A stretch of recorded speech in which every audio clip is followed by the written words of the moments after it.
पछताना पड़ेगा बाद में। थोड़ा समय विश्राम किया जाता है, इसको अभ्यास में डाल लो। कई वर्ष हो गए मध्याह्न में विश्राम नहीं, नींद का नहीं, थोड़ा शरीर स्वस्थ होने का, लेट जाना फिर बैठ जाना, फिर टहलना, फिर लेट जाना बैठ जाना, नींद का नहीं। रात्रि में 4 घंटे इसको लेटने के लिए देते हैं बस, बीमार स्थिति में। शायद बीमारी ना होती तो पद्मासन में इसको हम विश्राम देते, पर अब पद्मासन लगा नहीं सकते।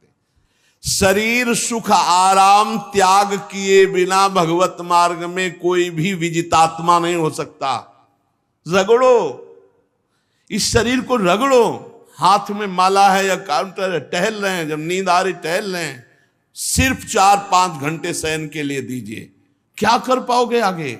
यही अवस्थाएं हैं, नवयुवक अवस्था। इसी पर विजय प्राप्त करो, नींद आदि पर, भोजन पर, नींद पर। जानबूझकर 1-2 दिन भोजन छोड़कर भजन पड़े नहीं रहना, कोई जान न पावे कि आप भोजन नहीं किए। पूरी दिनचर्या ज्यों की त्यों होनी चाहिए।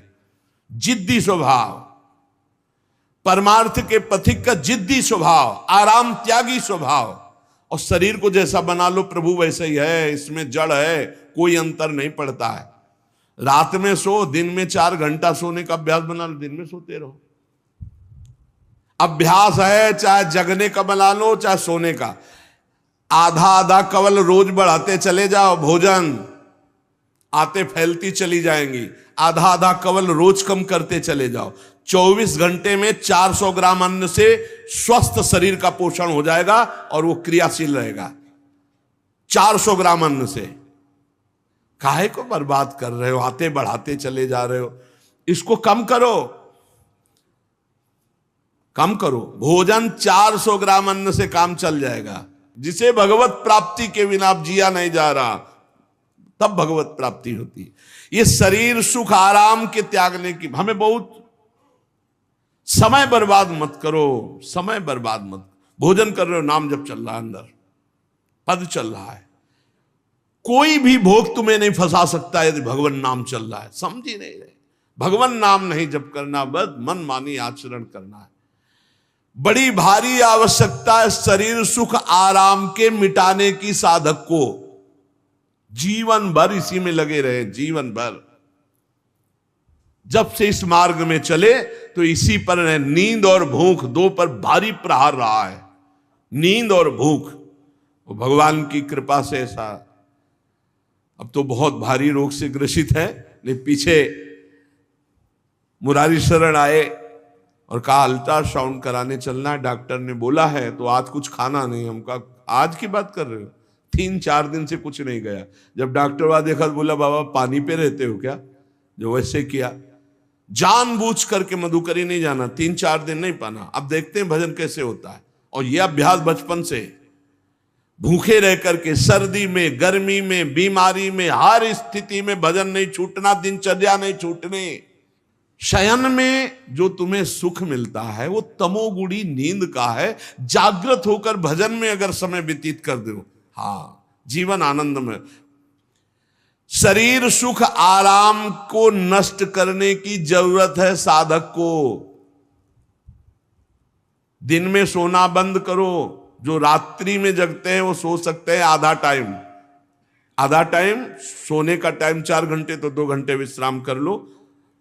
और रात्रि में ऐसी सेवाएं करो कि 1-2 घंटा उसमें विश्राम कर लो, 4 घंटे से काम। और जो रात्रि में चैन से सोते हैं, दिन में मत सो। दिन में टहलो, माला लो और अपने ही कमरे में टहलो, बंद करके कमरा, अपने ही अंदर टहलो, खूब नाम जप करो, मंत्र जप करो। देखो कैसा आनंद आता है कि अरे तेरा समय जा रहा है, पता नहीं आगे कौन सा रोग आ जाएगा, कौन सी घटना घट जाएगी, तू भजन करने लायक रहे या ना रहे। आज भजन कर लेगा तो कल, बता रहे हैं ना, हर समय मन उत्साहित रहता है। तभी हम कह रहे हैं कि भजन करोगे तो मरते दम तक तुम्हारा उत्साह नष्ट नहीं होगा, उत्साह संपन्न। कितना आनंद रहता है। मन से भगवत आराधना शुरू हो जाती है, मन से पाठ शुरू हो जाता है, मन से परिक्रमा शुरू हो जाती है। हमें लगना है, आराम शब्द जीवन में नहीं। सीधी बात समझो, जब तक भगवत प्राप्ति नहीं तब तक आराम नहीं। राम काज कीन्हे बिनु मोहि कहां विश्राम। बिल्कुल जिद्दी स्वभाव बनाना पड़ेगा। शरीर आलस्य प्रमाद भोग नाना प्रकार की खान पान सामग्री, तो भगवान कहते फिर मेरी प्राप्ति की विजितात्मा बनो। आराम है, राम काज कीन्हे बिनु मोहि कहां विश्राम। समुद्र पार कर रहे, मैनाक जी प्रकट हो गए, थोड़ा विश्राम कर लो। बोले नहीं, राम काज कीन्हे बिनु मोहि कहां विश्राम। मोहि कहां विश्राम। सेवक सुख चाह मान भिखारी, व्यसनी धन शुभ गति व्यभिचारी, कभी नहीं। सर्वभूतात्म भूतात्मा, संपूर्ण प्राणियों के साथ आत्मवत व्यवहार करे, सब में मेरा प्रभु विराजमान है। जैसे हमारे किसी शरीर के अंग में चोट लग जाए तो हमें ही लगती है, ऐसे संपूर्ण चराचर जगत में जब हम किसी को दुखी देखे तो हमारा हृदय दुखी हो जाए। कैसे इसके दुख को, इसे सर्वभूतात्म भूतात्मा कहते हैं। जो योगी होता है वो सबको सुख पहुंचाने की चेष्टा करता है, किसी को भी दुखी देखकर उसका हृदय व्याकुल हो जाता है। साधन में स्वाभाविक प्रवृत्ति नहीं होती, लगाना पड़ता है, इसलिए उद्देश्य दृढ़ रखो। अब हमको इसी जन्म में भगवत प्राप्ति करनी है। हम प्रियालाल की शरण में हैं। हमारा एक एक मिनट बड़ा कीमती है। हर मिनट में, हर सेकंड में हमें नाम जप करना है और प्रभु के भरोसे रहना है। कम सोना है, कम खाना है, कम बोलना है। 3 बातें पकड़ो। कम सोना, इसका अभ्यास बना लो। कम खाना, इसका अभ्यास बना लो। और कम बोलना, इसका अभ्यास। ये 3 बातें जीवन में साधक के बिल्कुल सरलता पूर्वक आ जानी चाहिए। मिताहार, मित भाषण और नियमित शयन। शयन से बचो, ये बहुत जहर है। नींद बहुत जहर है। निद्रा आलस प्रमादोत्थम तत्तामस मुदाहृतम। इसको एक सीमा में बांध दो। 3 घंटे, 4 घंटे, 5 घंटे, बस 24 घंटे माला, काउंटर, वाणी, सेवा, टहल रहे हैं। सो नहीं सकते, आराम नहीं कर सकते, नहीं कर सकते। ये अभ्यास बनाओ, तभी आगे बढ़ पाओगे। सत्संग रोज सुनते हो, देखो तुम्हें जो डांट लगती है, तुम्हें बहुत प्यार करते हैं।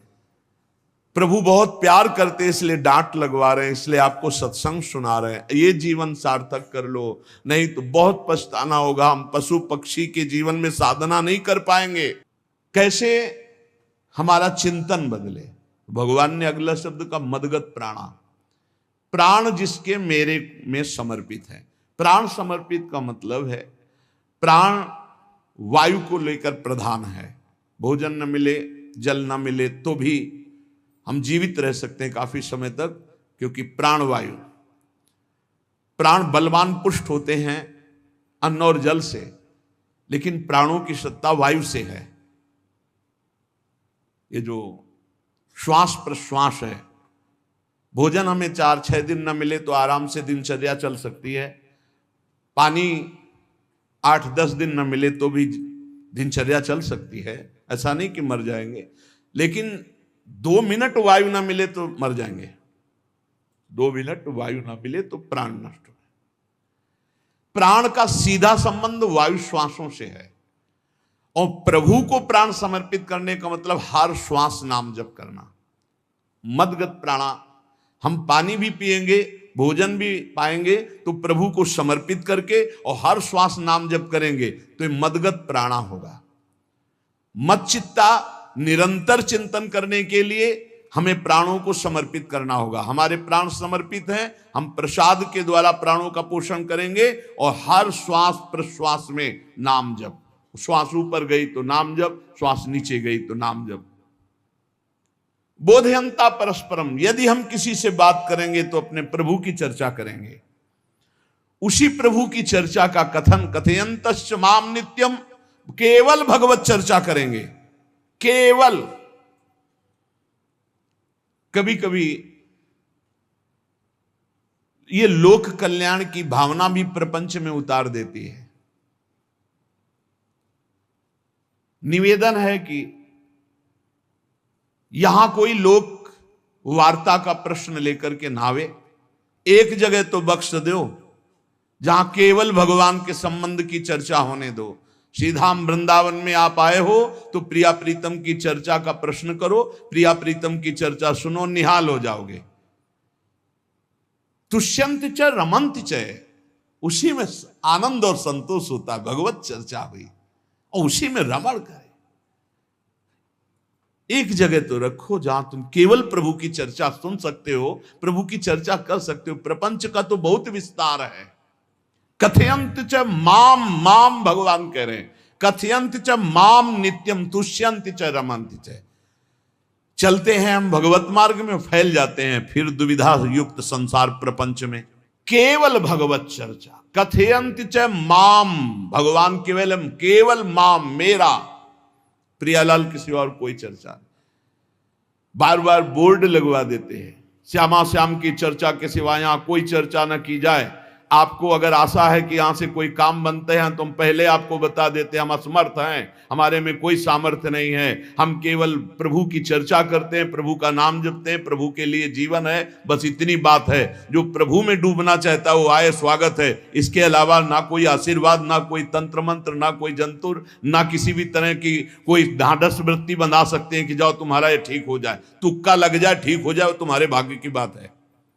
यहां से कोई चमत्कार नहीं, यहां एक ही चमत्कार है, मलिन मन को श्री भगवान में लगा देना, जीवन को जीवन मुक्त अवस्था में पहुंचा देना। निर्विकारता की स्थिति प्राप्त करने के लिए साधु समागम है। भगवान का आदेश है, यदि मुझे अनुभव करना चाहते हो, इसी जन्म में परमानंद की प्राप्ति करना चाहते हो, तो मय्येव मन आदत्स्व मयि बुद्धिम निवेश है। कैसे करोगे? भगवान कह रहे मत चित्ता, मेरे में चित्त लगाओ। चित्त कैसे लगेगा? चूंकि हम प्राणों से बहुत प्यार करते, देह प्राण ते प्रिय कछु नाही, इसलिए भगवान को कहना पड़ा प्राण मेरे को समर्पित करो।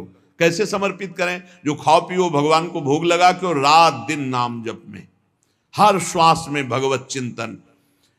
अगर वार्ता करनी तो बोधयंता परस्परम कथयंतश्च माम नित्यम, केवल मेरी चर्चा। बड़ा दुर्लभ हो रहा है, भगवत चर्चा होना बड़ा दुर्लभ हो रहा है। भैया ये सब सुनहु भरत भावी प्रबल, बिलख कहो मुनिनाथ, हानि लाभ जीवन मरण जस अपजस विधिहात। जब कर्मों का फल भोगने का आया तो महात्मा जी, और जब पाप कर्म करने जा रहे थे तो पूछ लेते हमसे कि हम पाप कर्म करने जा रहे हैं, आपकी अनुमति है क्या? तब नहीं, तब किसी ना भगवान की याद की, न गुरु की याद की, मनमानी आचरण किए। तो अब भोग आया है, अब भोग लो, उसको भोगना पड़ेगा, वो यहीं मिलेगा तुम्हें। पति पत्नी परिवार संसार मित्र, इन्हीं में सब कलह अशांति मारपीट नाना प्रकार का, अरे पूछो मत। भगवान के चरणों का जब तक आश्रय नहीं लोगे तो यहां का ये प्रेम विवाह, यहां का प्रेम तुम्हें शांति प्रदान नहीं कर सकता। भगवत भाव रखोगे, हर परिस्थिति को शांति पूर्वक निर्वाह। ये जीवन काटना भी एक कला है। मनुष्य जीवन कोई पशु जीवन नहीं है। अगर अध्यात्म नहीं तो आप इसको जी नहीं सकते, आप इस जीवन को नहीं जी सकते। अशांत रहोगे, क्लेशित रहोगे, परेशान रहोगे। जीवन की कला है द्वंद्वों में समता, संपूर्ण जगत में रहते हुए ममता रहित हो जाना, संपूर्ण क्रियाएं करते हुए अहंकार रहित हो जाना, अभी जीवन मुक्तता का आनंद आ जाए। तो मच्चित्ता मदगत प्राणा बोधयंता परस्परम कथयंत च माम नित्यम तुष्यंत च रमंत च। हमारा उद्देश्य भगवत प्राप्ति का है। जो भगवत संबंध से भगवत प्राप्ति करना चाहता है उसके लिए दरबार खुला है, फ्री है, कोई फीस नहीं है, कोई शर्त नहीं है। तुम कौन हो, कहां के हो, कोई मतलब नहीं। आपका केवल संबंध भगवान के संबंध से वार्ता होगी तो यहां हो सकती है। इसलिए सावधानी होकर हमारे समय को निरर्थक ना किया जाए। बहुत कीमती समय, जब प्रश्न होता है तो फिर उस पर चर्चा करनी ही होती है। हमें सिर्फ भगवान का आदेश है, कथयंतश्च माम नित्यम तुष्यंत च रमन्ति च। उसी में संतोष करना, उसी में रमण करना है। हमारा भरण पोषण श्री प्रिया जी से होता है, किसी व्यक्ति से नहीं होता है। हमारे यहां श्री श्यामा श्याम विराजमान है, उनका पूरा जगत है। तुम्हारी बुद्धि में मेड़ है, भेदभाव है, उनके लिए भेदभाव नहीं, सब मम प्रिय, सब मम उपजाए, तो हम अपने स्वामी के अनुसार चलेंगे। सब मेरे प्राणनाथ श्यामा श्याम के जन है, कोई भी हो, इतना ना छोटा ना इतना बड़ा, ना इतना प्रिय ना इतना अप्रिय, सब बराबर है। एक तरफ चाहे गुणात्मा, गुण से युक्त महात्मा, और एक चाहे दुरात्मा, दुर्गुणों से युक्त, दोनों को ऐसे दुलार करके श्री जी की तरफ बढ़ाने वाला मार्ग, ये मार्ग यहाँ का है। कथयंत माम नित्यम तुष्यंत च रमंत च तेषाम सतत युक्ता नाम भजताम प्रीति पूर्वकम। जो सतत प्रेम पूर्वक मेरा भजन करता है, भगवान कह रहे ददामि बुद्धि योगम तम, उसकी बुद्धि का योग मैं करा देता हूं। ये खास बात हुई, लगाने की चेष्टा हमने की मन बुद्धि को, और भगवान आकर मन बुद्धि में विराजमान हो गए। तेषामेवानुकंपार्थ महमज्ञानजम तमहा नास्यात्म्यात्म भावस्थो ज्ञान दीपेन भास्वता। भगवान कृपा करके उसके हृदय में ज्ञान प्रकाशित कर दिया। जब कोई सतत भजन करता है, प्राण प्रभु को समर्पित कर देता है, चित्त प्रभु में लगाए हुए प्रभु की चर्चा, भगवान उसके अंदर ज्ञान प्रकाशित कर देते, तो वो अनात्म भाव जो देह भाव था उसका नाश हुआ और वो भगवत भाव में स्थित हो जाता है। भगवान कह रहे हैं मत चित्तः सर्वदुर्गाणि मत प्रसादात् तरिष्यसि। जब कोई मेरे में चित्त लगाता है तो मेरी कृपा से सारे दुर्गुणों का नाश हो जाता है। महात्मा तो भगवान बनाते हैं, करो सत्य ते साधु समाना, मैं उसे साधु बनाऊं। हमारा कर्तव्य, हमारा चित्त प्रभु में लग जाए, मेरा चिंतन करो, भगवान का आदेश है। बस खास बात है चिंतन। हमारी प्रारंभ से विशेष श्रद्धा इसी बात में रही गुरु शब्द पे, कि रात दिन कोई भी चेतना युक्त क्षण ऐसा ना जाए जिसमें भगवत विमुख होता हो। बस इसी बात की साधना जीवन भर रही। प्रारंभ में गुरुदेव ने कह दिया जब तक चेतना है तुम्हारे में, तो तुम्हारा जागृत अवस्था का चेतना युक्त एक भी क्षण व्यर्थ नहीं जाना चाहे। तो गुरु कृपा से यही प्रयास रहा है कि हमारा एक भी मिनट भगवान से विमुख न जाए। पूर्व में ऐसी स्वभाव वृत्ति बनाई थी कि लोगों को ये शंका होती थी कि ये बोल पाते हैं कि नहीं बोल पाते हैं, अर्थात इनके वाणी है कि नहीं है, मूक मौन, जटाओं का बोझा, एक वस्त्र, बस शांत। बुलाया गया, घंटा बजा तो पहुंच गए, प्रसाद ले, उसमें एकांत, हर समय मंत्रा। कथा में बैठे हैं, अनुकूल वचन आया तो सुन लिया, नहीं पूरा का पूरा सत्संग ऐसे ही चला गया। हमारा मंत्र चल रहा है, एक क्षण भी मंत्र से बिलग नहीं। हमारा कर्तव्य है केवल चिंतन। चिंतन करोगे तो अभी मुक्त हो, अभी परिणाम में नहीं। अभी हम राधा बोल रहे हैं, अभी प्राण निकले, अभी श्री जी के पास पहुंच जाएंगे। भगवान की कृपा का बल और साधन का तुम्हारा पूरा प्रयास प्रयत्न, ध्यान रखो, दो से सिद्धि प्राप्त होती है। भगवान की कृपा का बल और आपकी पूरी साधना का प्रयास प्रयत्न, कायरता नहीं। भगवान की कृपा का बल और तुम्हारा पूरा प्रयास, पूरा प्रयत्न। देखो भगवान की दर्शन वृत्ति हृदय में जागृत हुई ध्रुव जी के पद को लेकर, कामना को लेकर। मैं भगवान का साक्षात्कार करूंगा, उनसे वरदान मांगूंगा कि मुझे सबसे श्रेष्ठ पदवी की प्राप्ति हो। चले, भगवान नारद जी मिले। पहला प्रलोभन, चलो अभी तुम्हें इस सम्राट पद पर नकार दिया। फिर भय, सांप हैं, बीछी हैं, जंगल के बड़े, और फिर यक्ष राक्षस, न जाने कौन कौन है। तुम अभी बालक हो, तुम्हें खा जाएंगे, तुम क्या तपस्या करोगे, क्या भजन। नहीं, इससे भी नहीं टिके। कुछ भी हो, कदम वापस नहीं जाएंगे, अब तो हरि की प्राप्ति। तो गुरु मंत्र दे दिया। 6 महीने बहुत ही देह भाव रहित होकर उच्च कोटि की साधना की। बालक होने पर यही मथुरा में, मधुपुरी में देह भाव रहित होकर के, क्योंकि जंगल में ऐसे ऐसे मच्छर बड़े बड़े ना, एक मच्छर मारे तो पूरा होश खराब हो जाए, पूरी चेतना जागृत। तो उस 5 वर्ष के राजकुमार के शरीर में कितने मच्छर चिपके रहे होंगे। क्या क्या भयावह, हमने तो सैनपुर में देखा, आसन लगाए बैठे काला नाग सांप ऐसे फुसकार रहा है। पूरा दृढ़ निश्चय है कि अगर ये काटने का समय है तो काट लेगा, नहीं काटना तो बिल्कुल नहीं काटेगा, बैठे रहो। वो ऐसे पास से निकल गए, छाती से भी निकल गए हैं। निश्चय कि अगर काटना है काट। सैकड़ों बिच्छू, कभी ऐसे डंक नहीं मारा। और अगर काटना हो मारना हो ना तो बढ़िया महल में बैठे हो तो वहां जाके काट लेंगे। ध्रुव जी अपनी निष्ठा से कभी नहीं विचलित हुए। अब जब भगवान सामने आए तो आखिरकार 5 वर्ष के बालक घबरा गए। भगवान का तेज, भगवान का रूप, भगवान की महिमा। भगवान मुस्कुराए, कृपा दृष्टि से देखे, बल मिला, भगवान को देख पा रहे हैं। अब मन में आया कि मैं स्तुति कैसे करूं, क्योंकि कोई ज्ञान तो है नहीं। भजन किया, भगवान की प्राप्ति हो रही, लेकिन अब कोई ऐसा ज्ञान तो है नहीं जिससे भगवान का स्तवन करे। भगवान की तरफ देख करके कुछ कहना चाहते हैं, पर क्या भगवान को कहें ये ज्ञान नहीं। तो भगवान ने अपने ज्ञान स्वरूप शंख का ध्रुव जी के कपोल पे स्पर्श करा दिया। जो भगवान कह रहे, ज्ञान तो मेरी कृपा से होता है। अभी पीछे इस श्लोक में भगवान ने कहा, तेसा मेवानुकंपार्थ महमक ज्ञानजम तमः नाशयाम्यात्म भावस्थो।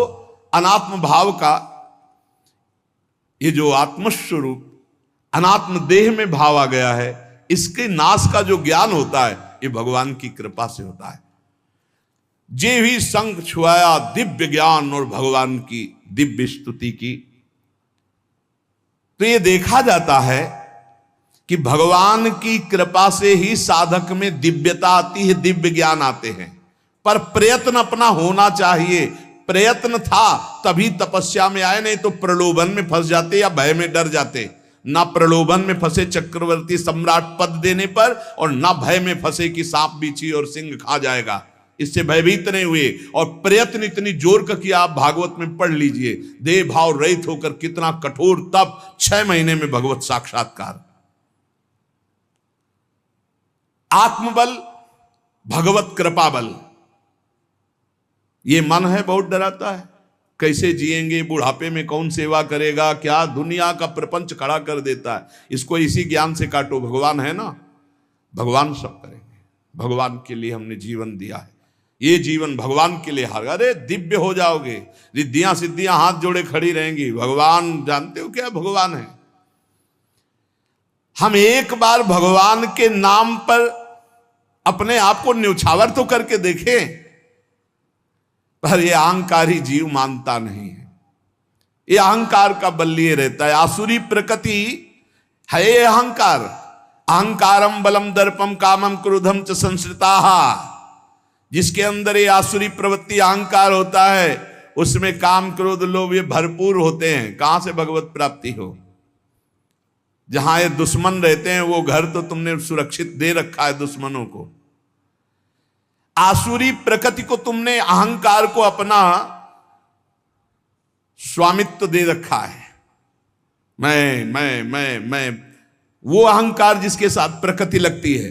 जब अहंकार और बढ़ जाता है तो ईश्वरोहम अहम भोगी सिद्धोहम बलवान सुखी।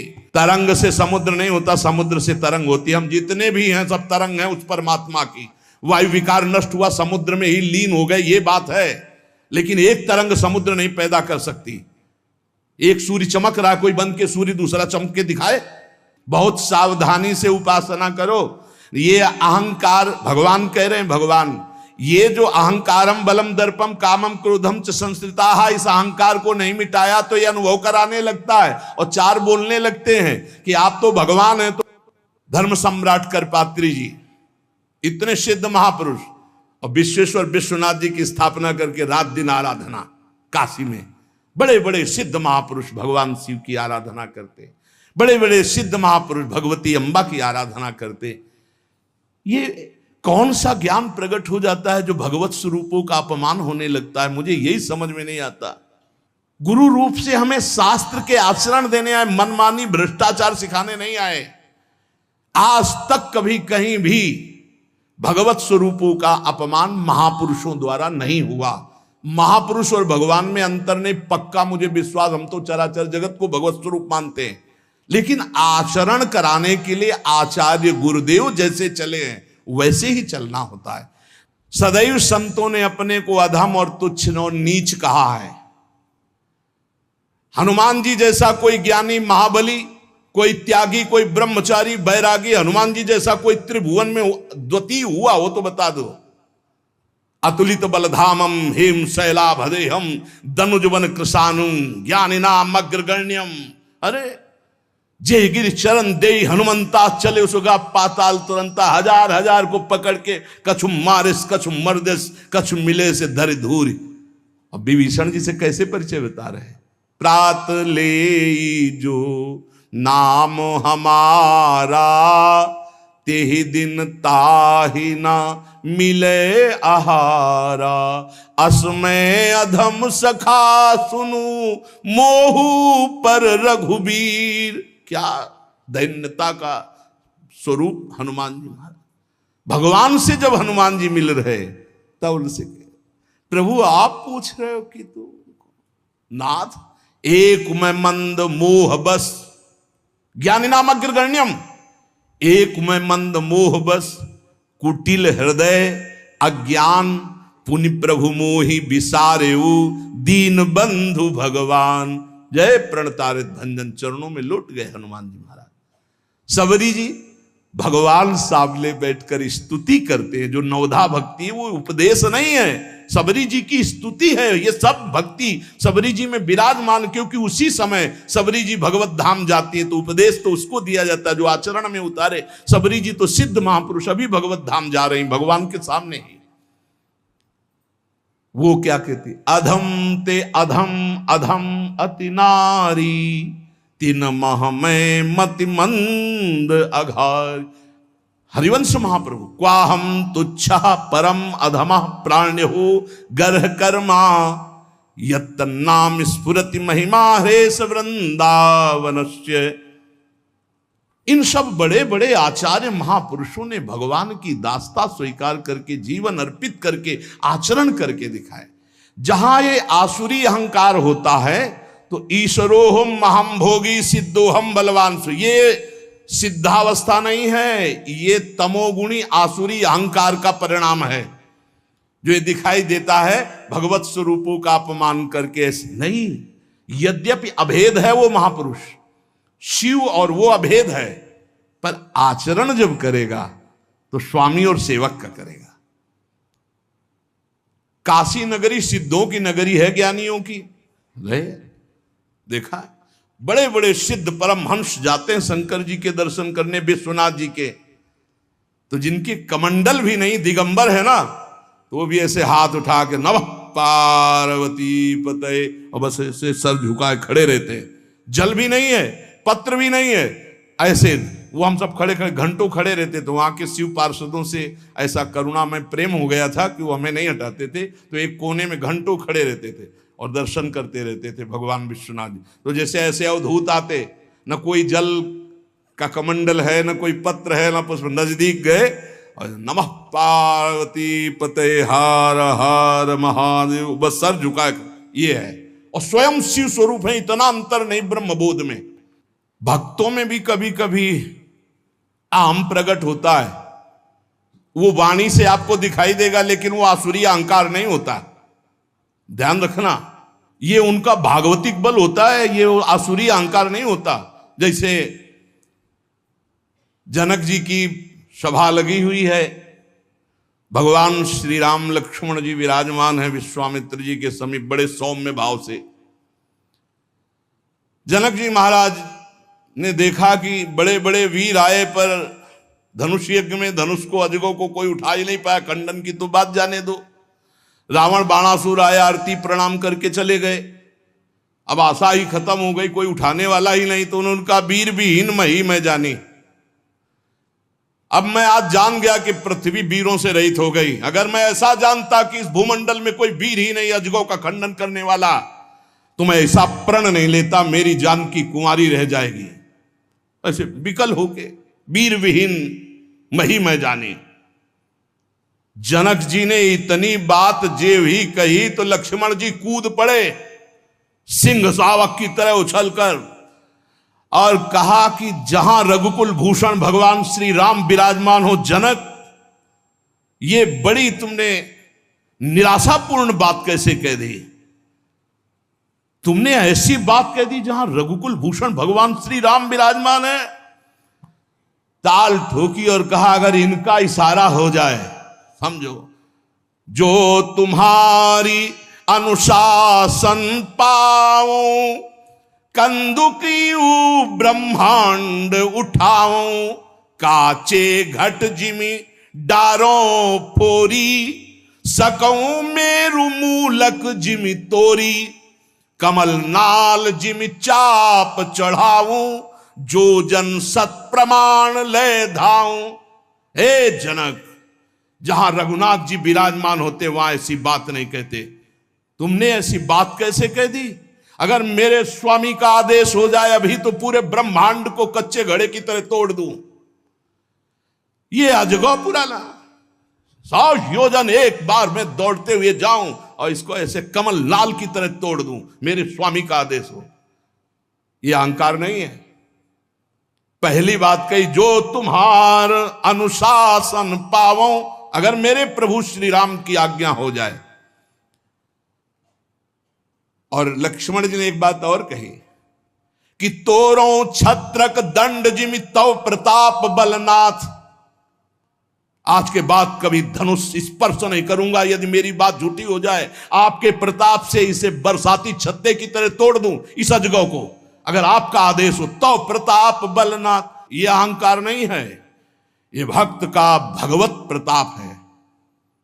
दशानंद कह रहा है, अरे मुझे क्या भय, तेरी सभा में अगर कोई वीर हो तो मेरा पैर उठा दे। मैं राम जी का एक छोटा सा सेवक हूं। तू मेरे प्रभु को बार बार मनुष्य कह रहा है, मैं जिनका सेवक हूं। तेरी सभा में तू जो अपने सभा बलों के बल पर बलवान होकर कहता है कि ये सब आहार है, तो मैं उनका एक छोटा सा दूत हूं। अगर कोई मेरा पैर उठा दे तो जानकी जी को राम जी हार जाएंगे, वापस चले जाएंगे।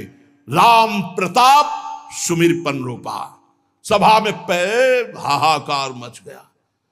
जब स्वयं दशानन उठा तो मारा घूसा, 4 मुकुट राम जी के चरणों में गए। राम जी के चरणों में झुक, तब तेर बचेगा, मेरे चरणों में झुकने से नहीं। कोई उठा नहीं पाया।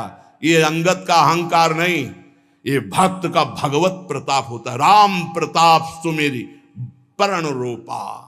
राम प्रताप हरिवंश प्रताप ही जानत है, हरिवंश प्रबोध प्रमाणत है, हरिवंश सर्वस्व है तिनके, सुख संपत्ति दंपति जो जिनके।